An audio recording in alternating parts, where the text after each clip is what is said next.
Oh, hey there. I didn't see you there. You just come into my home, I guess. So, I'm Eric Agnew, and I'm going to talk about this film that I directed here. And we're going to take a little brief look at it and go over shot by shot. And this is a project that is very near and dear to my heart, obviously. It is my beautiful wife and her story. One of the things that inspires me is I take these stories that are true to life. Everything I like to create is either going to be of documentary style or of the style that it's something true to life, real to life. And this is a great example of a true to life story about my wife, my dear wife that I love so much, and the everyday struggles and everything that she goes through with her disease, complex regional pain syndrome. It took a lot of time to talk about the concept, because when you're telling somebody else's story or taking a true to life aspect, you always want to look at all aspects and kind of, I always think of the character acting when a person, goes and lives in a different area just to understand or to learn about their character or lives the life of that said character. I want to understand. And one of the first things I did with this project was I sat down and I had her tell me everything. She actually recorded a video and she tells the story. That's very crucial because when it takes the time to tell a story, when you have those pieces, you understand the whole picture. And yeah, it's not my story to tell. I added my own creative ad libs. I changed a lot of elements just to fit the time and the scenario. This story obviously happens in winter. She mentioned falling on ice. Well, obviously, as you can see in this first shots here, she's wearing a t-shirt. So there are certain elements, and this is just Wisconsin. It's not quite that same time of year. There wasn't ice on the ground. So there's a couple ideas for shots and stuff like that that didn't exactly make it into the movie. Might make it into a director's cut down the line or a change down the line. But obviously, I would have to film those at that time. And as of right now, it's fall in Wisconsin. So can't exactly do that.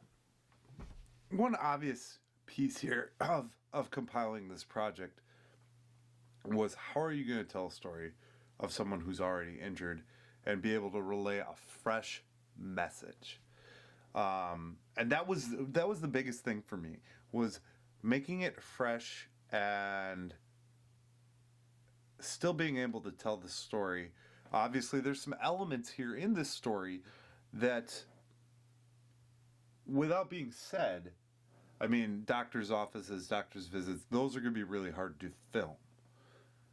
So that's where the documentary portion and the incorporation of that came in my thought process, because one of the big things here is being able to film it, being able to put it on film. I chose to have Jessica sit down and tell me the story. And I did it in multiple shots over. I mean, part of the footage here that is the unreleased footage, and will get added to the film at some point once I find out how to fit it all together, is the full story. And maybe past the scope of what this short film was, we'll see that more in a director's cut or down the line here. This project isn't a dead piece.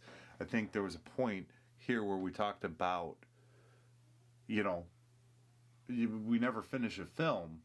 A director never finishes a film. He just kind of abandons it. And this is one that's a passion project for me. It's not something I'm going to abandon. So you talk about the beginning here, even just the opening scene. When I filmed this, I was just, looking to get a shot for a title sequence. It just happened that this here in the leg, and I don't know if you can see that really on the screen, but if you look, I'll clip it next. That sequence there, that was something that we didn't even notice.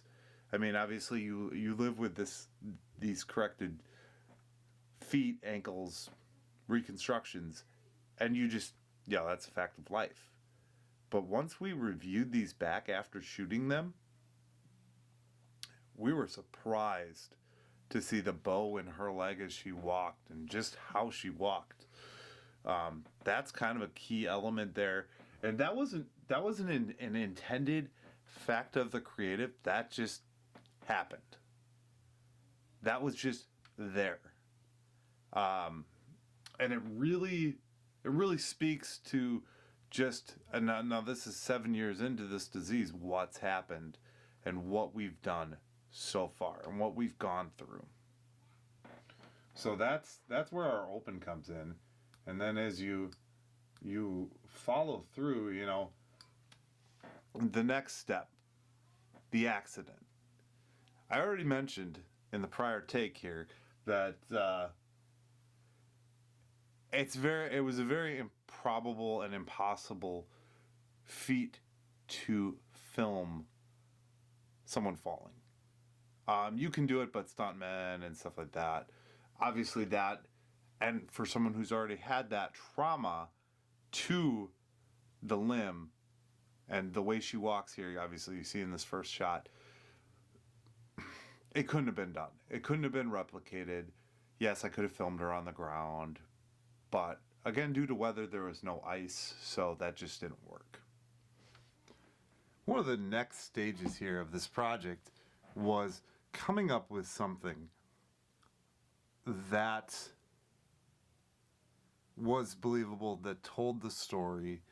All these pieces of the story didn't happen as they were shot or as they were told.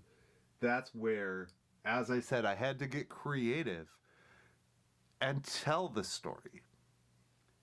I had to find a way to show what happened without, basically starting from scratch. Yeah, this incident happened, this accident happened, but I had to come up with a way to portray it on paper and kind of ad-lib a script together, and that was my point as a director here.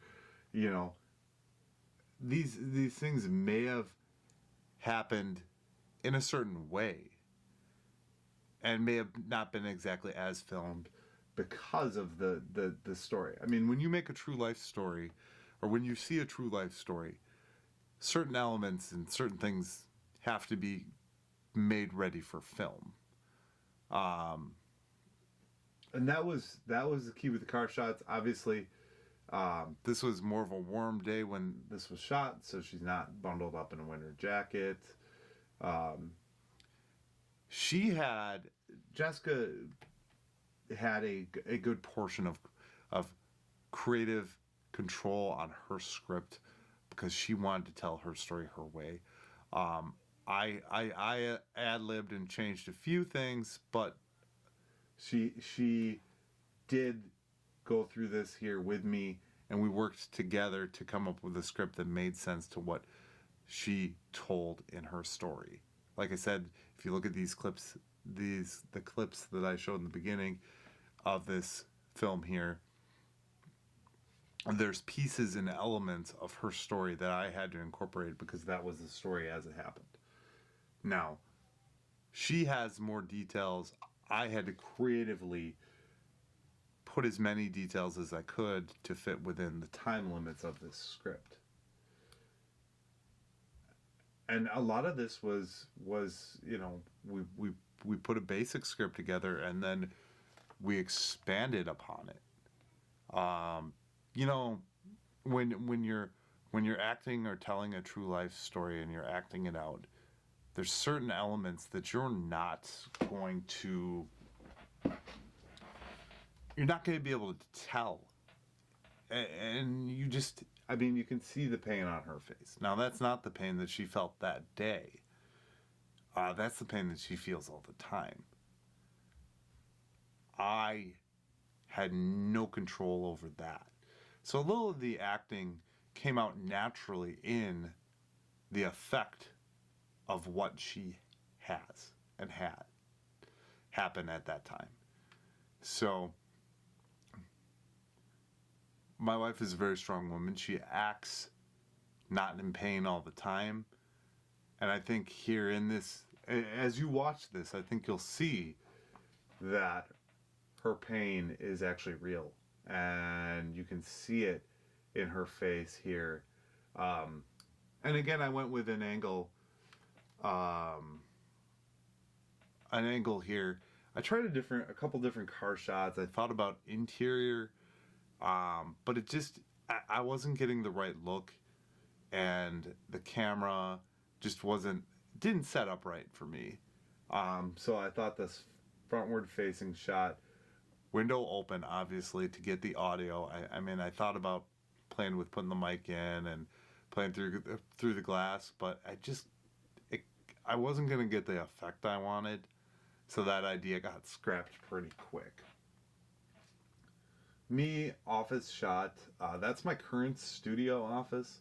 Now at that time I was obviously not in the creative realm, and I had a professional job, so I wasn't able to incorporate a separate location due to times restrictions, things like that. And so what I did was I used my home office for the shots where I'm talking on the phone. It still does the trick. I mean, at the end of the day, it still does the trick. And again, you cut to the after the ER. We used our living room for these shots. The angle, there was a couple different angles we shot. I thought the wide angle looked best for entry. The conversation here is very much like what you would experience. For me, a little bit more acting had to be put in. For her, it was true to life. You know, this is how she felt. The one great part about this woman I love is she's not a BSer. She can throw a punch at you and make it stick. And I think that comes across in the way she tells the story and how she does it. You know, she's very genuine because it's what she lives every day. And we did film a back and forth conversation. This is actually where it goes back and forth. So when we get into the scenes here, these clips, one of the things that I thought of was a back and forth conversation. I wanted to see how that plays. And then the next part of the documentary was one of the hardest to really portray, because this is where doctors' visits come in. This is where medical professionals come in. This isn't something that I just picked up and said, okay, here, we're gonna make this happen. The big piece of this whole puzzle was really, how are we going to tell the story? And obviously, filming in a doctor's office presents a challenge, licenses, agreements, those kind of things. And this is really just a home-based project, and I didn't want to expand too far into the realm of releases, things like that. Obviously, you still have to do releases with your own family and stuff like that to distribute movies. But I really didn't want to throw any heat or throw any negative into this film, or get a doctor's office involved and then have them be angry with what the final product was or anything like that. So I literally just sat down with Jessica on several occasions, and we filmed what became the interview sequence of this project.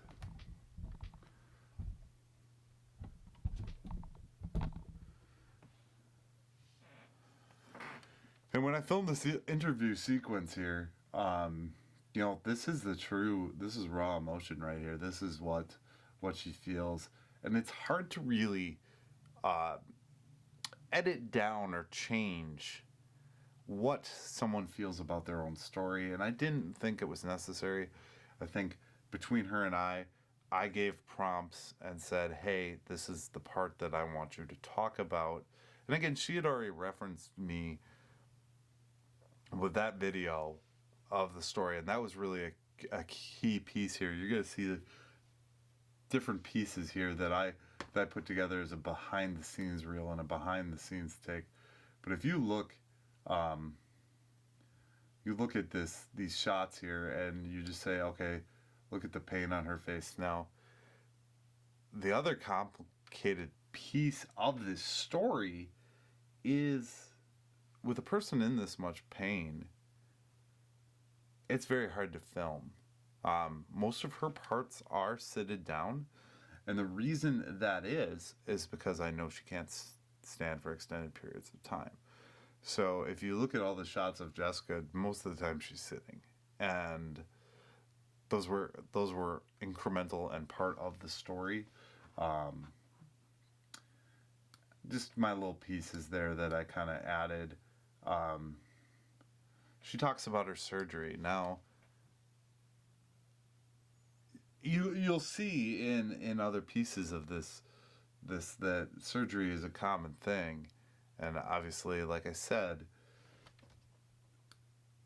this is only a fraction of the story. This goes so far beyond the scope of what I can actually tell in this allotted amount of time that it's actually going to be a passion project of mine and going to be something that I work on for a long time. So there will be other parts, so stay tuned for those. Again, here, this is me telling her what parts of the story to tell. Again, not my story to tell. You can't script when somebody talks in an interview fashion. And that's where this became documentary styled. This is where this became a different piece, because I had to make it that way. I couldn't tell this story without her and her voice on camera. There is no one who can tell your own story. And that's why I think a lot of times you see actors do character studies and live the life. One of the big things to me was finding a soundtrack that really hit with this. I spent several days, several hours, almost 2 weeks, picking the track that I used. And I think the emotion of the track is what really drew me to it, especially because I was advertising, I guess, so to speak, at the end here. November is CRPS Awareness Month. So it kind of struck at the right time, and I'm kind of finishing this film and this documentary at the right time. One of the big elements of this is there isn't a lot of an awareness. People all the time tell me, well, what is that? When I explain to them my wife is disabled and what she has. And that had to be an element of this, and I think that was kind of my inspiration behind doing something like this. Is there isn't awareness. When I tell people this, no one knows. And maybe if I can create a film, and you see right here in the end, in the sequence, there is a lot more photos that can be incorporated in this. There is a lot more that you can see. And, I think the director's cut here is going to show that. I think that the changes and the few things that I want to do and that you'll see in this final cut of this movie is exactly that. Jessica has a story, and that story is not a fun one. It wasn't easy to put this on paper, to tell this story, and I think that's what really, at the end of the day, made this project one that's near and dear to my heart, and one that I really, really enjoyed, because those images just, they stick with you. There's something about those images that you won't see anywhere else. Now, there's a few outtakes. There's a few points where I get yelled at. That'll be in the outtakes reel. So look forward to that. That's at the end.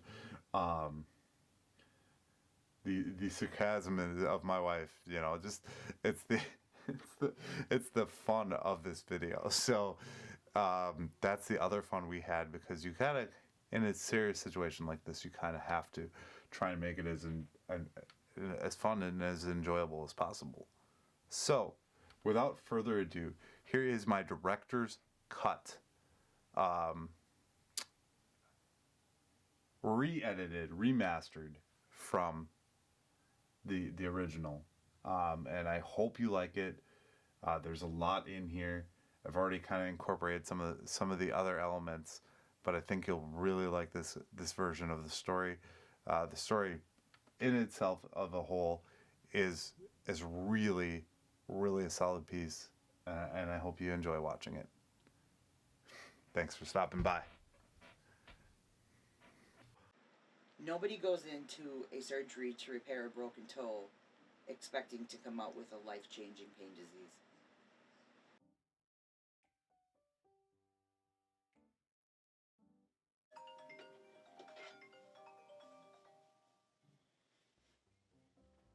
Hello? Hey. What's going on? So, I fell this morning at the hotel. Oh, God. We had ice storm last night, and the hotel apparently didn't salt their sidewalk. Well, that's not good. So I was carrying out my last 2 bags, and Nori was in the doorway, and I slipped on the ice, and I just remember my bags went flying up in the air, and I was on the ground on my foot. Oh, God.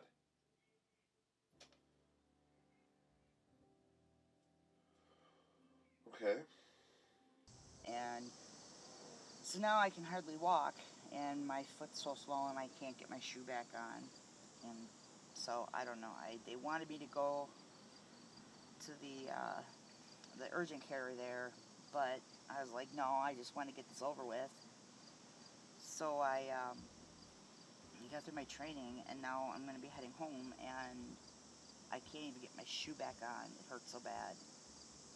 That's not good. Nope.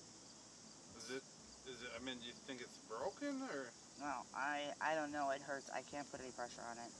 And if I move it, it hurts. It's swollen all the way up to my calf. It's starting to turn black and blue. And I had it up the whole time I was at training, but it just, I don't know. I'm just going to get home. And when I get home, I got a 3-hour drive ahead of me. All right, I love you. All right, bye.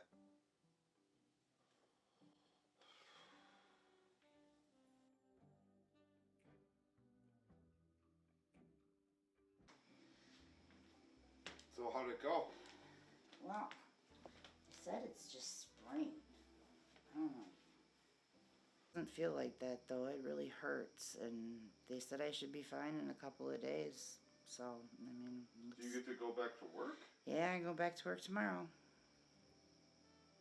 Well, that's somewhat good, right? All right, well, so going back to work, that's good, but obviously probably rest, keep it up kind of thing. Yeah, they want me to kind of take it easy today, and yeah, I just hope it doesn't hurt this bad because it's really hard to walk on it.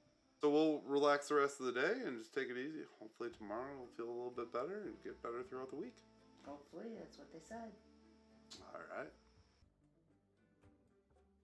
After leaving the hospital, the ER, and being told I had a sprained ankle, I went back to work that Monday, and it was winter. It was slushy and cold and crappy out. My job required me to go in and out of my vehicle into businesses, and by the end of the week, my foot hurt so bad that I just couldn't take it anymore, and I got to Sunday of that week and decided to go into the walk-in because that was the only thing that was accessible other than the ER. And when I got there, the doctor pulled up the records from the hospital and went over my radiology report, and it was found that my foot had been broken the whole time, not sprained. So I walked around for a week on a broken foot. once we figured out it was broken, they immediately put me in a boot and took me off of work. And they referred me to podiatry, obviously, for any further evaluations or decisions to be made. On January 2nd, I saw my podiatrist, and he had immediately retaken me off of work for a minimum of 3 months because I wasn't able to walk on my foot at all, so couldn't do my job. And in that 3 month time period, I saw him each month for a recheck. By the end of the 3rd month, he decided to do a CAT scan because it wasn't healing yet. And in the CAT scan, he found that it was broken to the point where there was like a gap in the bone. So I ended up being scheduled for surgery to have a plate and screw and bone graft out of my heel done to repair the toe, and basically was dropped into surgery and was not quite expecting it to go that far.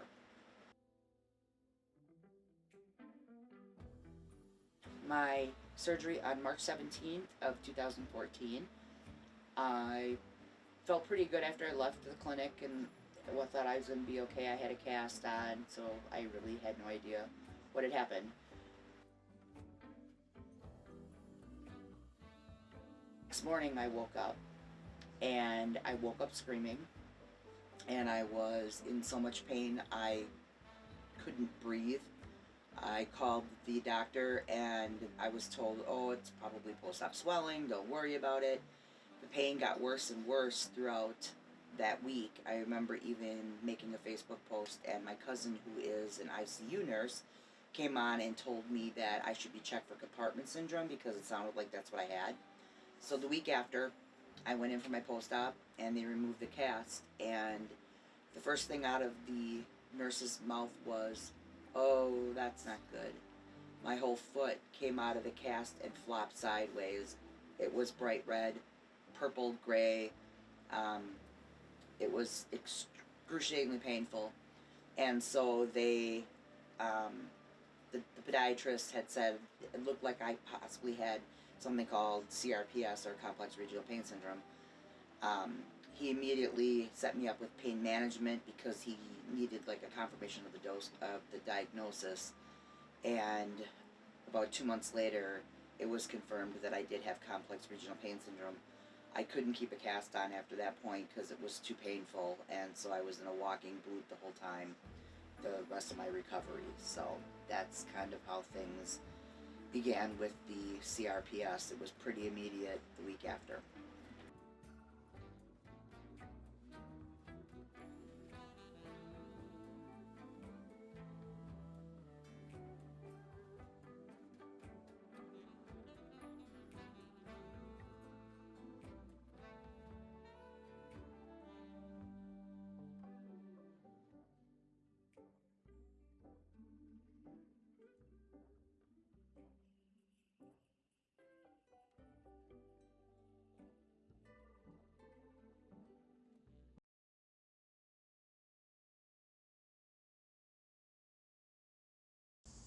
Monkey. Monkey. Monkey. God, you guys stand the same. Good lord. All right. Alright, what? Ring, ring. What am I okay. So I'll say hello. I meant. Someone could help me.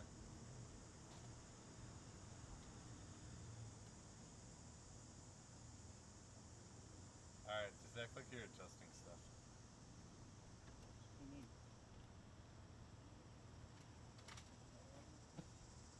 Just what you're doing is perfect. All right. Take 2. Yeah.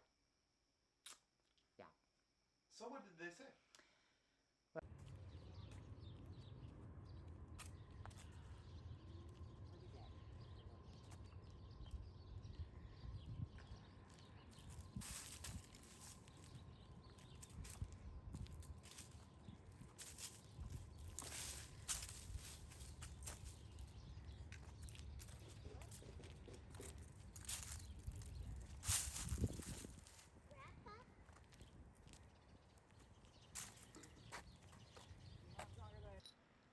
nobody can expect having a broken toe and hold on, stop. Okay. So once I was at the urgent care and they told me it was no. Oh, battery. Hold on.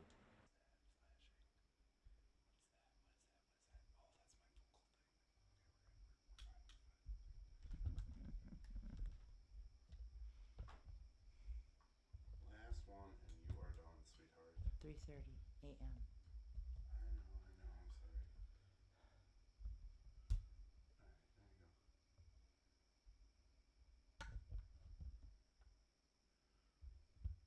I get to sleep in the morning. You do. Oh, why is that? Oh, that's gonna be fun. Okay, hold on. I'm sorry.